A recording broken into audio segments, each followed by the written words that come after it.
El Coliseo romano es uno de los anfiteatros más importantes y famosos del mundo. Con una capacidad aproximada de 50.000 espectadores, es una de las maravillas del mundo moderno, pero muy pocos saben cuál es su historia, su arquitectura, cuáles eran sus espectáculos, qué se hacía y lo que representa para el mundo. Es por eso que en este video te presento la historia del Coliseo romano. Recuerda que este es un video que resume su historia en pocos minutos. Si me equivoco en algo o no digo un dato importante, me disculpo. Es muy difícil elegir qué debería estar en el video y qué no.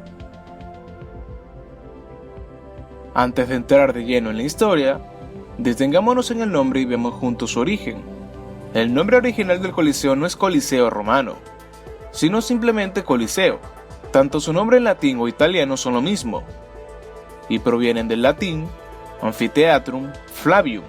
Se le dio ese nombre porque se construyó en el reinado de los emperadores de la dinastía Flavia, que gobernaron después del reinado del emperador Nerón. Aunque el nombre no era solo para referirnos al Coliseo, sino que se edificó un coliseo con el mismo nombre en latín. Aunque la denominación se sigue usando hoy en día, mayormente se conoce como Coliseo, y es posible que los romanos se referían a él como su nombre no oficial. El nombre como Coliseo se empezó a decir por el siglo VIII, y se piensa que fue así, debido a que había una gran estatua del emperador Nerón que estaba al lado llamado como Coliseo. El nombre como Coliseo se empezó a decir por el siglo VIII, y se piensa que fue así, debido a que había una gran estatua del emperador Nerón que estaba al lado llamado como el Coloso.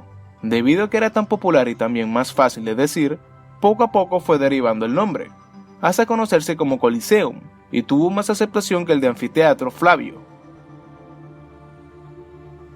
El origen del Coliseo empieza por una necesidad, ya que Roma era una ciudad en constante expansión. Necesitaba un anfiteatro de su talla, y el que ya estaba era muy pequeño.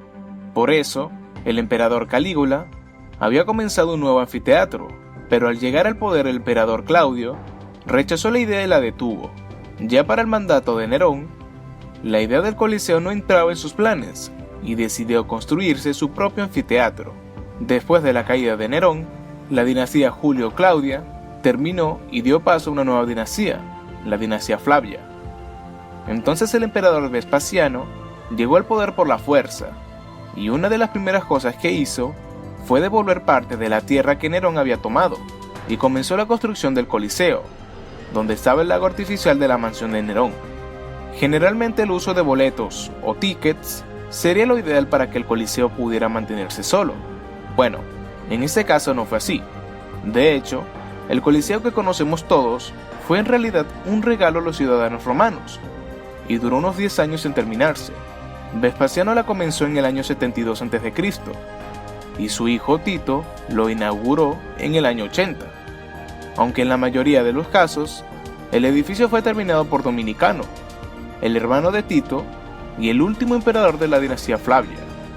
Originalmente el entretenimiento se basaba en juegos, batallas entre animales, guerras navales, batallas entre gladiadores y hasta en representaciones de batallas antiguas. Debido a que el espectáculo era tan grotesco, se estima que al menos unas 500.000 personas fallecieron en los juegos. La clase alta tenía como deber bajo la ley de organizar los juegos, pero el problema más grande que llevaría al Coliseo en una época olvidada era su alto costo. Al no tener algún tipo de medio para poder financiarse, dependía mucho del Estado y era caro de mantener. Además de las pérdidas de vida humana, muchos animales murieron. Hay muchas cifras, pero al menos unos 9.000 animales perdieron su vida en los juegos.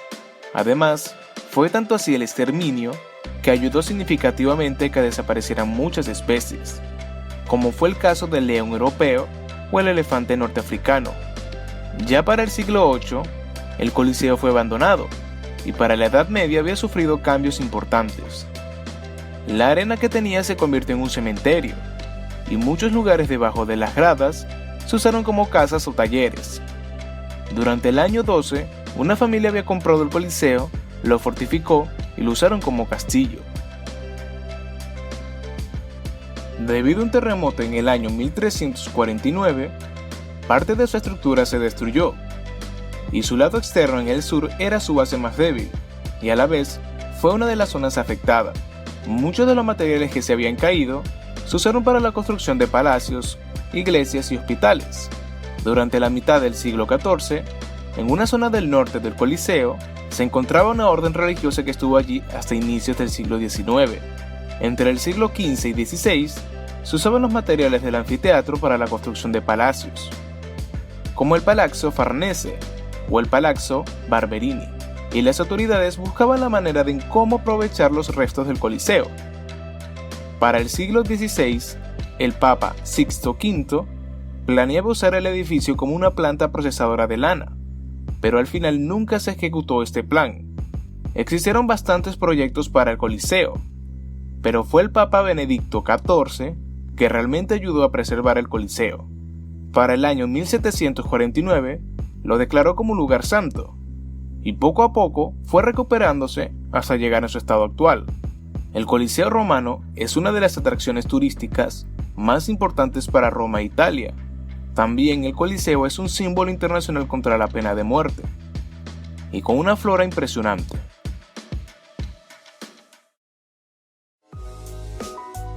Si te gustó el video, comparte este video con tus amigos. Suscríbete a mi canal y activa la campana para ser el primero en saber cuándo subo videos. No olvides decirme tu opinión en los comentarios. Yo soy Ceres y nos veremos en un próximo video.